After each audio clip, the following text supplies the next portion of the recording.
जय श्री कृष्णा दोस्तों, स्वागत है आप सभी का हमारे चैनल पर। आज हम आपके लिए एक ऐसी पौराणिक और चमत्कारिक कथा लेकर आए हैं जिसे सुनकर दान और पुण्य के प्रति आपका दृष्टिकोण पूरी तरह बदल जाएगा। ये कथा उस समय की है जब सृष्टि के पालनहार भगवान श्री हरि विष्णु और धन की देवी माता लक्ष्मी क्षीर सागर में शेषनाग की शैया पर विराजमान थे। लोक कल्याण की भावना से ओतप्रोत होकर माता लक्ष्मी ने प्रभु से एक अत्यंत गूढ़ प्रश्न पूछा। उन्होंने पूछा, हे स्वामी, इस मृत्यु लोक में वो कौन सा महादान है जो मनुष्य के कठिन से कठिन प्रारब्ध को भी काट सकता है? क्या कोई ऐसा पुण्य है जो साक्षात मृत्यु के देवता यमराज को भी अपने द्वार से खाली हाथ लौटने पर विवश कर दे?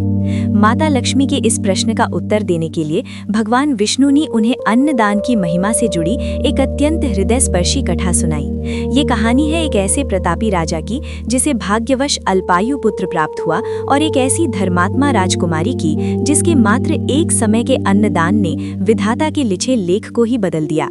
आज के इस विशेष वीडियो में आप जानेंगे कि कैसे एक भूखी आत्मा की तृप्ति से निकला आशीर्वाद किसी के लिए सुरक्षा कवच बन सकता है और कैसे अन्न का एक निवाला यमराज के पाश से भी जीवन को बचा सकता है। यदि आप भी जानना चाहते हैं कि संसार का सबसे बड़ा दान कौन सा है और वो कैसे काम करता है, तो इस कथा को अंत तक अत्यंत श्रद्धापूर्वक सुने।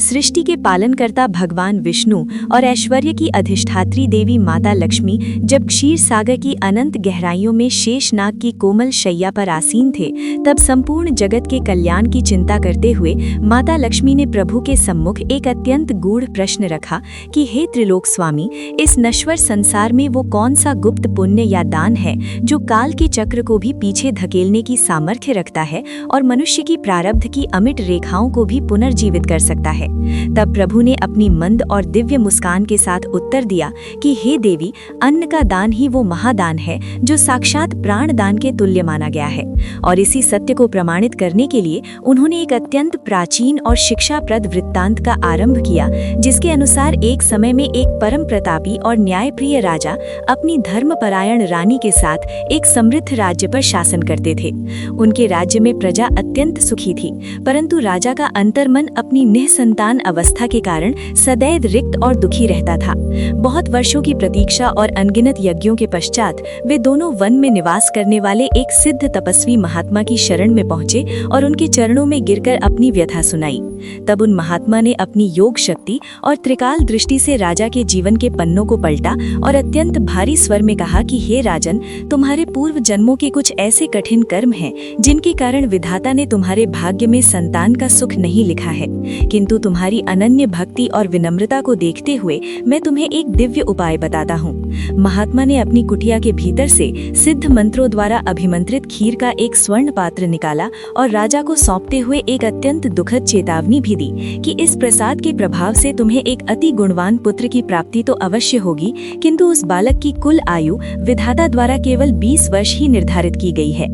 राजा ने अपने पुत्र विहीन जीवन के कलंक को धोने के लिए इस कड़वी शर्त को भी शिरोधार्य कर लिया और महल लौटकर अपनी रानी के साथ उस प्रसाद को ग्रहण किया, जिसके कुछ समय पश्चात रानी ने एक अत्यंत ओजस्वी और तेजस्वी बालक को जन्म दिया, जिसका नामकरण शौर्यवीर के रूप में हुआ। राजकुमार जैसे जैसे अपनी कलाओं और विद्याओं में निपुण होकर युवावस्था की ओर कदम बढ़ा रहा था, वैसे वैसे राजा और रानी के हृदय का भय और शोक भी बढ़ता जा रहा था, क्योंकि वे जानते थे कि काल की तलवार उनके पुत्र के सिर पर निरंतर लटक रही थी।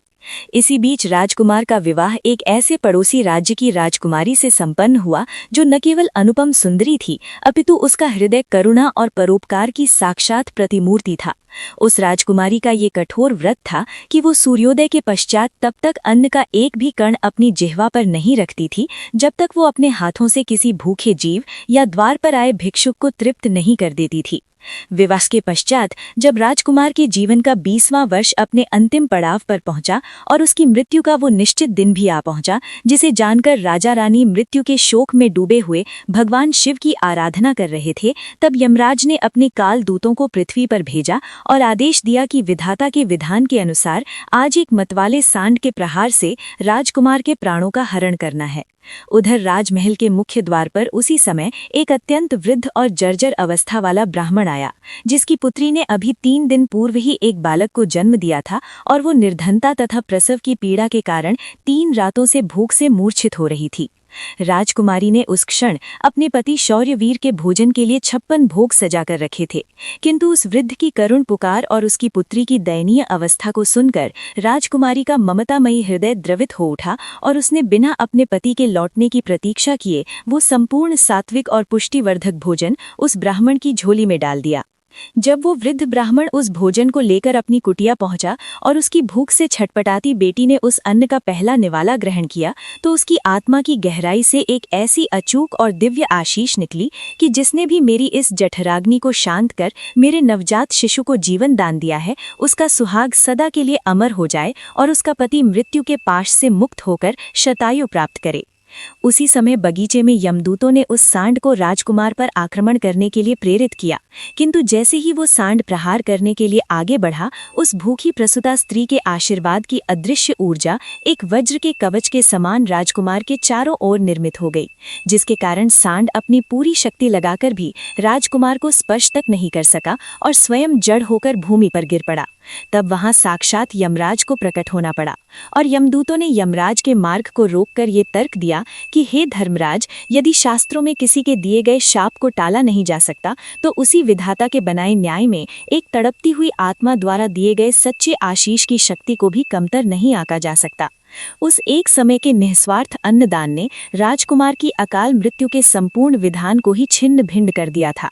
अंततः अन्नदान की उस पराकाष्ठा को स्वीकार करते हुए और उस पतिव्रता राजकुमारी के पुण्य के समक्ष नतमस्तक होते हुए यमराज ने राजकुमार शौर्यवीर की आयु को 20 वर्ष से बढ़ाकर एक पूर्ण शताब्दी अर्थात 100 वर्ष कर दिया और उन्हें दीर्घायु होने का वरदान देकर अपने लोक वापस लौट गए। इस प्रकार प्रभु विष्णु ने लक्ष्मी जी को ये रहस्य समझाया कि अन्नदान केवल पेट भरने का साधन नहीं है, बल्कि ये वो महान यज्ञ है जो साक्षात मृत्यु के देवता को भी अपने निर्णय बदलने पर विवश कर देता है और मनुष्य के जीवन में सुख, शांति तथा अमरता का संचार करता है। आशा है दोस्तों कि भगवान विष्णु द्वारा सुनाई गई ये दिव्य कथा आपके जीवन में एक नई प्रेरणा लेकर आएगी और आपको दान की वास्तविक शक्ति का बोध कराएगी। इस कहानी से हमें ये परम सत्य सीखने को मिलता है कि हमारा एक छोटा सा निस्वार्थ कर्म और किसी जरूरतमंद की जठराग्नि को शांत करना हमारे जीवन के बड़े से बड़े संकट को टालने की क्षमता रखता है, क्योंकि जब हम किसी भूखे को भोजन कराते हैं तो उसकी आत्मा से जो तृप्ति और आशीर्वाद निकलता है वो साक्षात ईश्वर तक पहुंचता है और हमारे प्रारब्ध की रेखाओं को भी बदलने की क्षमता रखता है। इसलिए अपने जीवन में सामर्थ्य अनुसार अन्नदान का संकल्प अवश्य लें और मानवता की सेवा में अपना योगदान दें। यदि आपको आज की ये कथा पसंद आई हो और इससे कुछ सीखने को मिला हो तो इस वीडियो को लाइक करना न भूलें और अपने मित्रों तथा प्रियजनों के साथ इसे अवश्य शेयर करें ताकि वे भी अन्नदान के इस महात्म्य को समझ सकें। ऐसे ही और भी प्रेरणादायक पौराणिक और आध्यात्मिक वीडियो देखने के लिए हमारे चैनल को सब्सक्राइब करें और बेल आइकन को जरूर दबाएं ताकि आने वाली हर वीडियो की जानकारी आपको सबसे पहले मिल सके। कमेंट बॉक्स में जय श्री हरि या जय श्री कृष्णा लिखना न भूलें। मिलते हैं आपसे अगली एक और ज्ञानवर्धक कथा के साथ। तब तक के लिए आप सभी का हृदय से आभार और जय श्री राधे कृष्ण।